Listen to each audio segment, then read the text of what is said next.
Hi, it's Jeff, host of the podcast. My latest author interview will be up in just one moment. I'm not going to ask you to buy anything. I'm not going to ask you to go and review the podcast. What I am going to do is take just one brief moment and ask you to recommend the podcast to just one friend. If you're a writer, or if you're someone who just loves books and you love this podcast and the interviews that I do, all that I ask is that you recommend the podcast to just one friend. Thanks a lot. Welcome back to the Reading and Writing Podcast. My guest today is Tyrell Johnson, author of the new novel, The Lost Kings. Tyrell, welcome to the podcast. Hey, thank you so much for having me.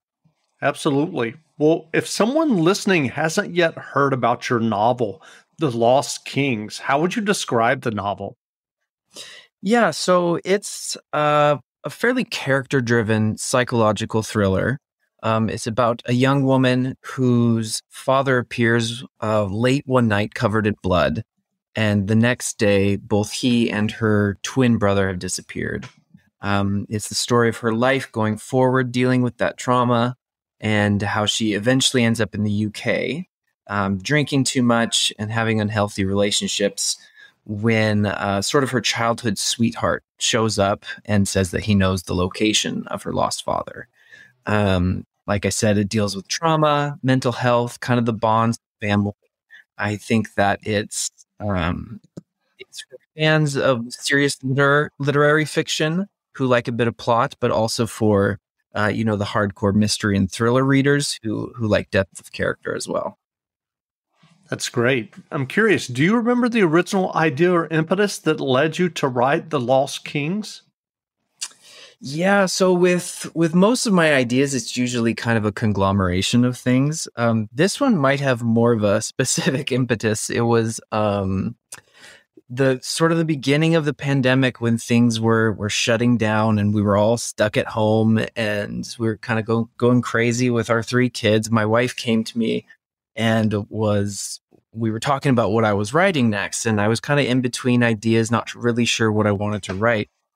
And she said, I'm going crazy at home. I've got nothing to read. Why don't you just write a book for me? Just write something that I would like. And so I sort of did. This book has a lot of the things that she likes. You know, it's got a bit of romance, a bit of mystery. There's the UK in it, which she loves. There's the ocean in it, which she loves. So I kind of wrote it for her. There was a lot of other things that went into the writing and the idea as well, but that was sort of the launching point going forward. And so what was your original writing journey that led you to write and get your first novel published? Well, I've always liked writing and reading, and I wrote little poems when I was a kid, and but it probably wasn't until university when I really decided to take it seriously. I took a placement test in English and got a good score on it and said, hey, maybe this is something I can actually pursue.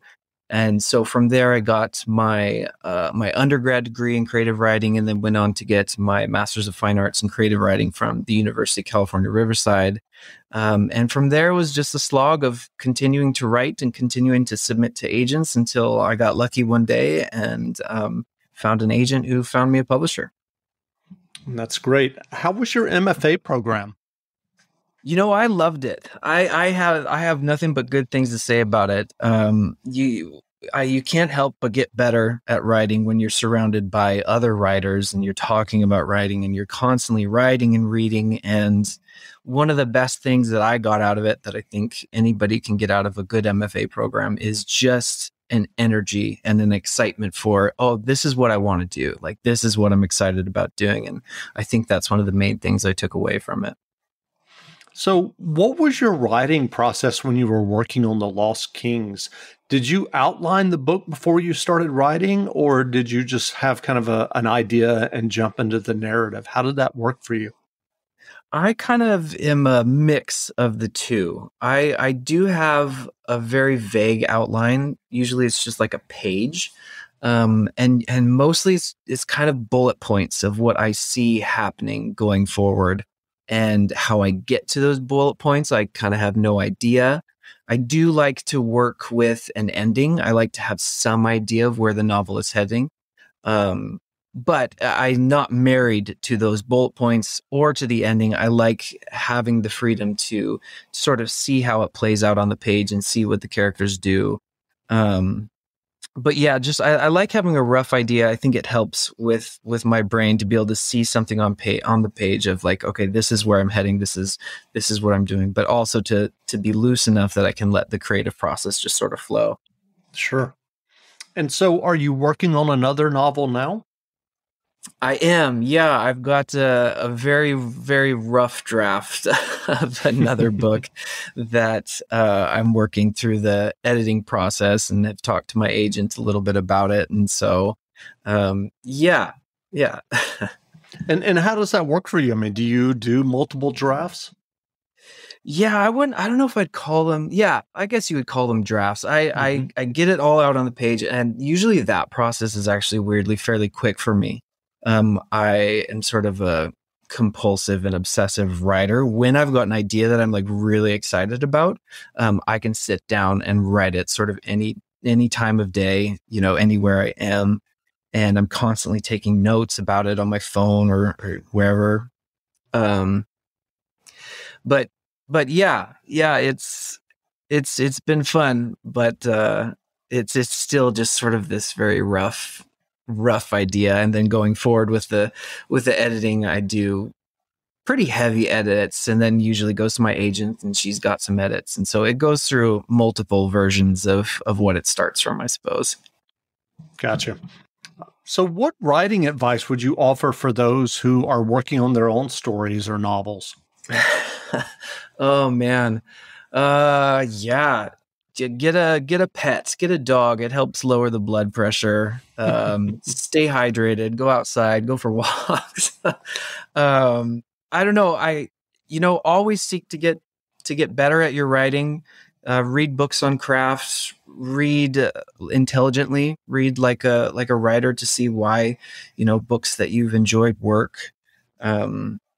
I think always be working on your next thing is something that's helped me. Like when I'm submitting a previous novel, if I'm worried about rejection, I'm already working on my next thing. So I'm already excited about something else. So I feel like it helps with the rejection. And sort of just to be tenacious, I think, with it. I think if you have a sense of I might give up in you, you probably will, because there's so much failure and there's so much rejection in the process of getting published that it's pretty easy to take the way out. But if you're passionate enough about it and you're not willing to give up, then I think you can find a home for your writing.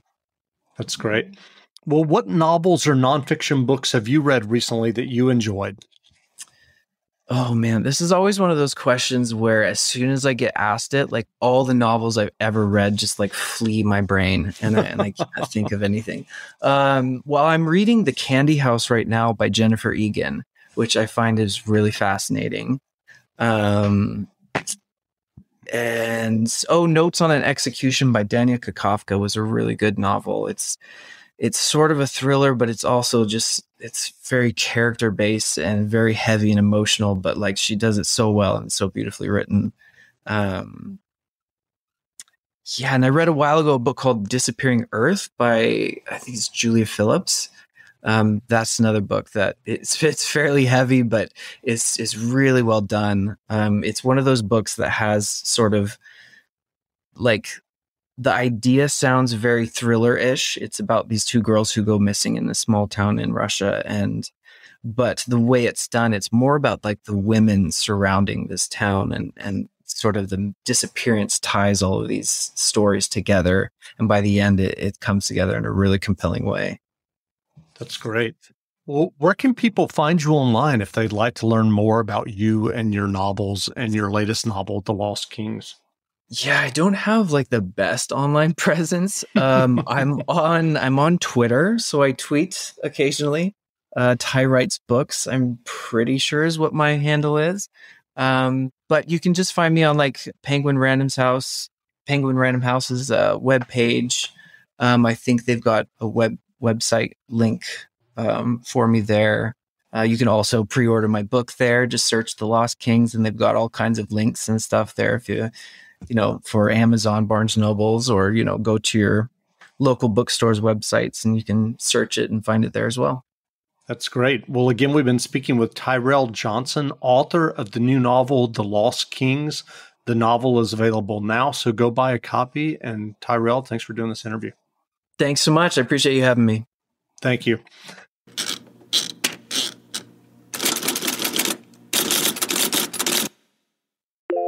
Message. What up?